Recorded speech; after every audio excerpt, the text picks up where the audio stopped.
Hai guys, ketemu lagi sama gue Mala Kamila di hari ini. Gimana nih kabar kalian? Aku harap kalian baik-baik aja, sehat dan berkelimpahan ya. Hari ini aku akan membahas tentang mitos makan nanas yang konon katanya bisa bikin keguguran. Dan sebenarnya bener nggak sih mitosnya? Yuk kita bahas bareng.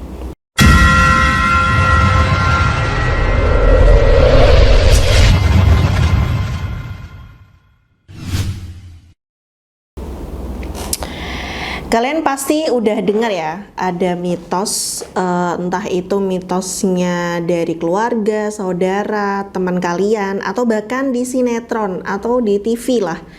Kalau makan nanas itu bisa bikin keguguran. Atau pernah dengar nggak makan buah nanas saat menstruasi itu bisa bikin pendarahan? Nah, mitos itu guys, rupanya nggak sepenuhnya benar loh. Kok bisa? Yuk kita belajar bareng. Jadi faktanya nih, ibu hamil dan orang yang menstruasi itu boleh mengkonsumsi nanas asalkan tidak berlebihan. Takarannya tidak boleh lebih dari 200 gram. Dari berbagai referensi yang dirangkum sama Radar Kudus TV, nanas itu tidak menyebabkan keguguran atau pendarahan.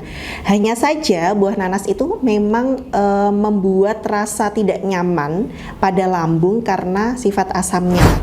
Nah, nanas juga memiliki kandungan bromelain, yakni enzim proteolitik.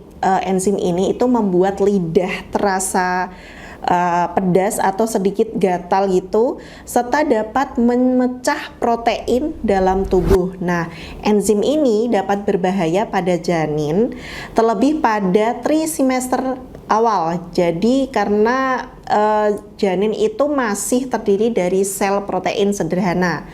Kalau ibu hamil mendapat dosis bromelain ini diduga dapat menyebabkan pendarahan dan keguguran, bahkan bisa merangsang leher rahim melunak dan melonggar sehingga memicu persalinan dini. Jadi itulah kenapa ada efek itunya ya. Namun faktanya guys, dalam nanas itu sendiri dosis bromelain dalam satu buah nanas itu tidak cukup untuk menyebabkan keguguran atau pendarahan.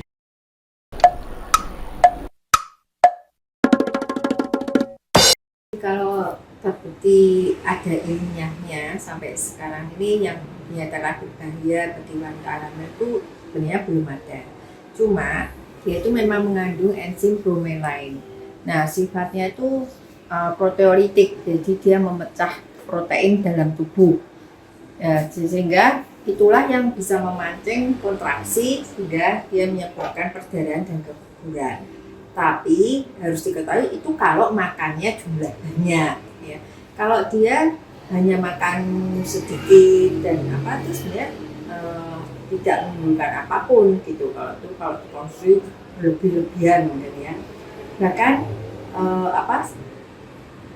nanas sendiri itu mengandung flavonoid dan enzim yang bersifat ansiolitik. Jadi dia membuat rileks ya, jadi menghindarkan kecemasan. Jadi ibu yang sering cemas itu satu gelas dibuat jus barang itu tidak apa-apa gitu ya. Dan dia mengandung vitamin banyak ya, ada vitamin C, ada asam folat, zat besi, Mg, B6 ya, yang sangat dibutuhkan oleh ibu-ibu hamil. Jadi sebenarnya sih kalau dia terkonsumsi dengan benar, tidak berlebihan, manfaatnya banyak ya, terutama tadi untuk kecemasan, terus vitamin yang terkandung di dalamnya gitu. Kecuali tadi kalau dikonsumsi berlebihan. Selain itu, ibu hamil yang memiliki diabetes juga harus hati-hati nih dalam mengkonsumsi buah nanas, terutama dalam bentuk jus. Sebab jus buah nanas itu adalah sumber gula alami yang terkonsentrasi tinggi dari buah-buah utuh, sehingga dapat membuat gula darah meningkat jika dikonsumsi dalam jumlah besar. So anyway guys, ibu hamil itu bisa kok mengkonsumsi buah nanas asalkan tidak berlebihan dan tidak dalam gangguan lambung atau mual dan muntah saat kehamilan atau mungkin dalam kondisi menstruasi juga. Nanas juga guys mempunyai berbagai nutrisi dalam tubuhnya ya, dan juga vitamin B6 dan vitamin C serta serat yang bagus untuk tubuh. Kita nggak bisa memungkiri guys kalau keberadaan mitos di sekitar kita itu memang banyak banget ya, dan mungkin alangkah baiknya kalau kita mengetahui mitos-mitos yang beredar di sekitar kita itu kita mencari tahu dulu kebenarannya. Nah, salah satu caranya kalian bisa juga baca koran Radar Kudus, karena setiap pekannya kita memiliki rubrik yang namanya mitos atau fakta yang membahas tentang mitos-mitos yang beredar di sekitar kita. Kalau kamu punya ide mitos atau fakta, atau kamu punya kisah-kisah mitos di daerah kalian, kalian bisa komentar di bawah atau kirim ide kalian ke email Radar Kudus TV. Nanti kita cantumin. Dan kalau kamu suka video ini, silakan klik tombol like dan jangan lupa subscribe channel ini agar kita semakin rajin upload mitos-mitos lainnya. Oke, sekian dari aku. Mungkin teman-teman yang percaya atau punya punya pengalaman tersendiri itu bisa komen di bawah.